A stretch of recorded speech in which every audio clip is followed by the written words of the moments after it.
Hi, I'm Justin Klein, and today I'm at Black River Farms Vineyard and Winery.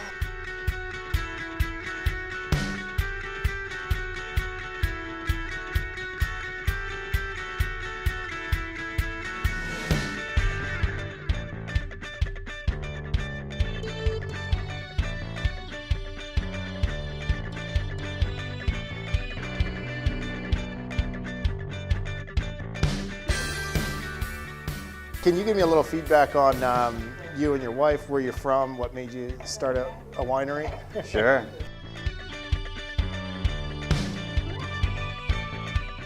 We're both from the Lehigh Valley. I grew up in Bethlehem, born in Easton, grew up in Bethlehem. Met my wife, she born and raised in Whitehall.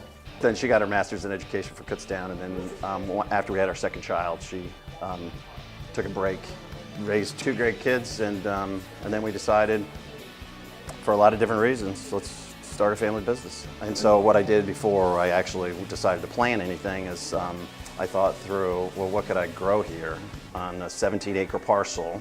What were some of the things you thought of? But I said, I want something with a lot of volume. And so, you know, you have some row crops like strawberries could be one thing, but I didn't really, that's not as sexy as growing grapes. But the dog's name's Saki, it's not a Saki wine, okay. No rice wine, that's right. Saki was actually an animal that we rescued from animals in distress.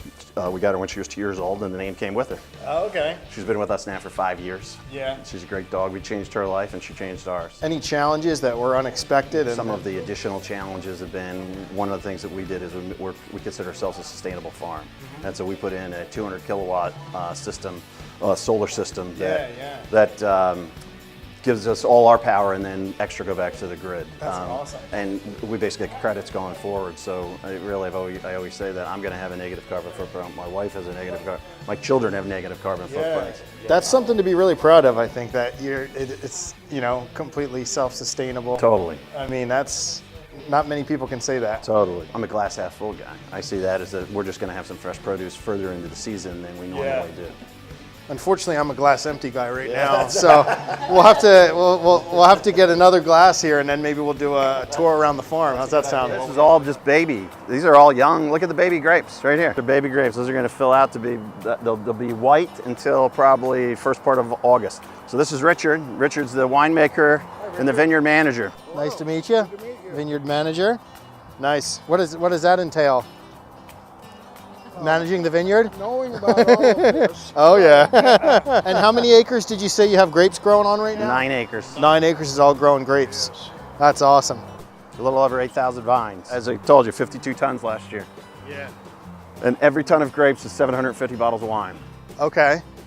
And you said it was about 3 years of just planting, and then to get the whole operation going was a 3-year process? The first year we planted 2,500 vines, okay? And then every year after that, we planted anywhere from 500 to 1,000 vines, until we got up to the 8,000 mark. And third year is the first year you'll take a harvest. 5th year is really when it's up to full production. Okay. Somebody's in here working on them. Either that, good job, Justin.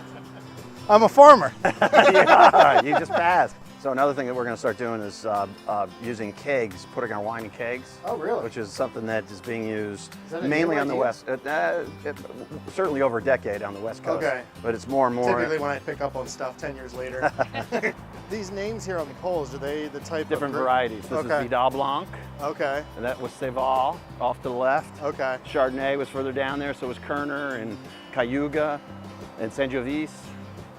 And then in between, this is Vidal, and all Vidal in between those. See, there's Vidal over there. Yeah, yeah. And now this is all Chambourcin, and this is all Chambourcin. You know what impresses me about you, Andy? Not only do you know this stuff, but you know why as well. I know a couple things, but I don't know why. You know why, you know the background of it. That's good.